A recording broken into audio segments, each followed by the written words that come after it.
Sabi po yan, but now your kingdom will not endure.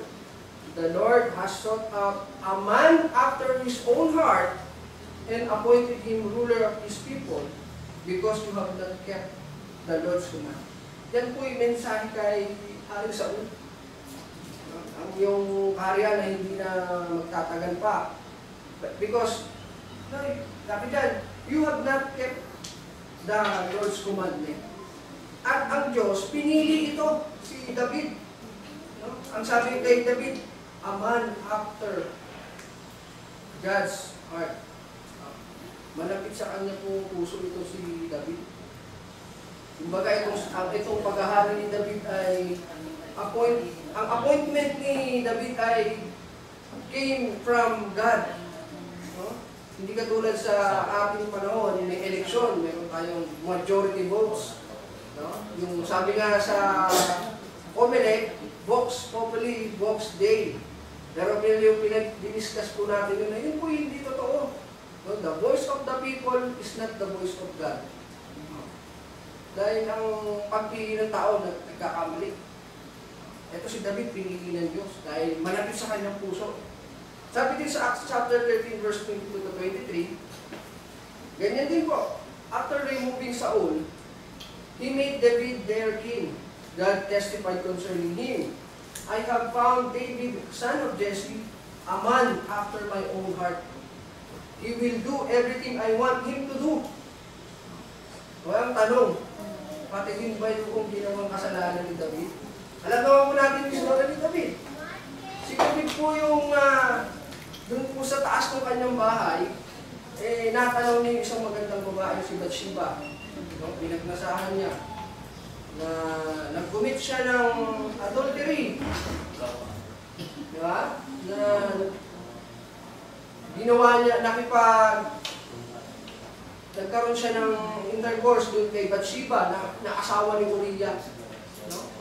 At yung plano niyang pagpatay o yung plano niya na mamatay si Uriah sa labanan, sa gera, yun ba'y plano rin ng Diyos sa kanya? Mga kapatid? Diba? Yun ang tanong eh. So makikita po natin, si David, although he is a man that close to God, meron din siyang sariling desisyon sa buhay niya. Yung kanyang pangangalim niya doon sa asawa ng iba, na kanyang ginawang kasalanan. And dito sa verse 23, from this man's descendants, God has brought to Israel the Savior, Jesus, as He promised. Ito yung tanong dito ng ilan na, bakit nung Old Testament, makikita natin sa history, mababasa natin, that God sometimes intervened. No? Lalo na kapag kapakanan ng bayang Israel. Bakit ang Diyos nung panahon ni Moises, hinati niya yung Red Sea para makadaan yung mga Israelita? Bakit si David, binigyan niya ng kakayahan at lakas para matalo si Goliath? Bakit ngayon, parang pinayaan at hindi pinigilan ng Diyos na mamatay yung mga biktima ng gera, yung mga biktima ng kalamidad, mga namatay sa bagyo, sa lindol. No, ito po yung kasagutan, dahil gusto ng Diyos na matupad yung kanyang pangako, yung binhi. No? So God intervened, to preserve the Israelites until such time na that the seed was born. Yun yung kasagutan. Yun yung sinasabi ko. Yung pinangako po kasi ang Diyos na lalabas sa binhi o sa bayang Israel o kay David, yung ipinangako hindi na magliligtas ng ating mga kasalanan, ng ating Panginoon Jesucristo. So, yun po yung gusto ko lang naliliman. So, yan po yung napakagandang example nun sa sovereignty and human free will. So, yung David, bagamat siya ay, ulit ko, malapit sa puso ng Diyos, siya ay pinili mismo ng Diyos, pero meron siyang sarili ng desisyon sa buhay na nakagawa siya ng kasalanan. No? So, yan. Despite God's sovereignty, He will not violate nor interfere in the exercise of man's free will. No? Kaya bakit hindi na lang makapangyarihan naman ng Diyos? He is powerful, He is all-knowing. Kaya naman niya pigilan na hindi na magkasala si David. No, sana nagpadala siya ng malakas na hangin, tapos natumba yung paso, diba? Nalaman tuloy na may naninigip sa kanya. So, ba't hindi nangyari yun? Bakit hindi ginawa? Maaaring yun yung katanungan ng But here, as we can see, God did not violate nor interfere the exercise of human spirit. Kaya po yung example si David. As we saw in the life of David, God neither insulated David from temptation nor intervened to block his plans. Yan yung example. So, alis na tayo kay David. Masyado tayo pumunta kay David. So, gawin lang natin siya example para mabuksan yung ating kaisipan tungkol sa mga problema, mga paghihirap, mga choices natin sa buhay. No?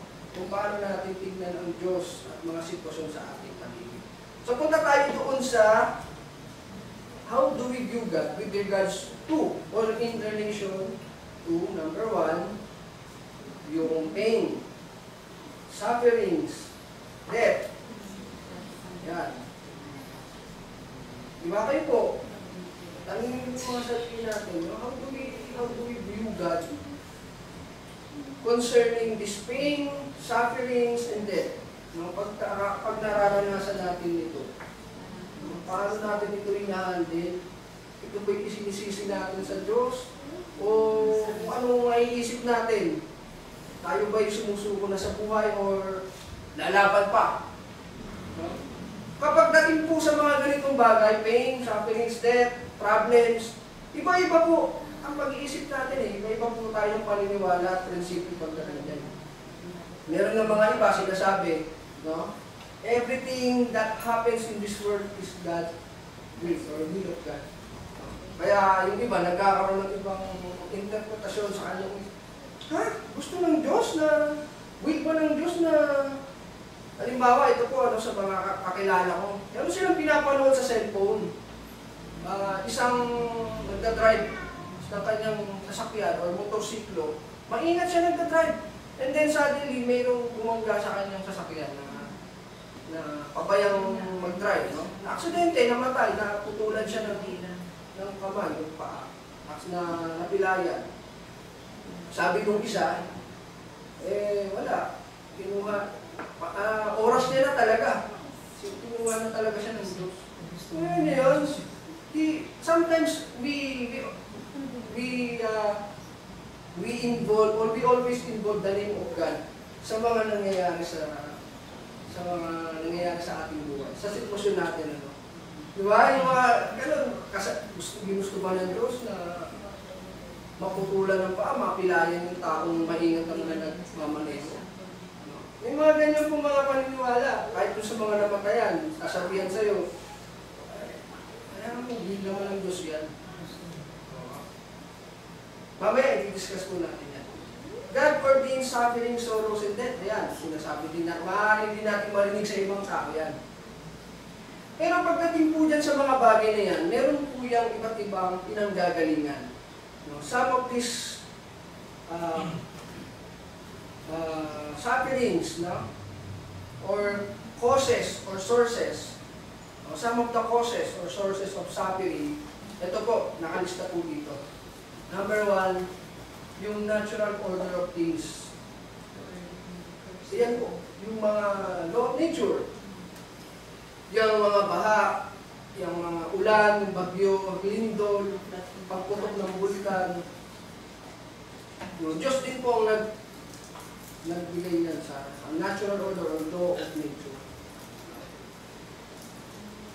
First word. Number 2, consequences of other people's actions or mistakes.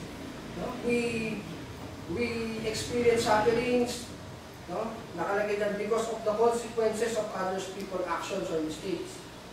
And we face sufferings, problems due to the consequences of our own action or wrongdoing. Yan yung mga possible source ng sufferings ng tao.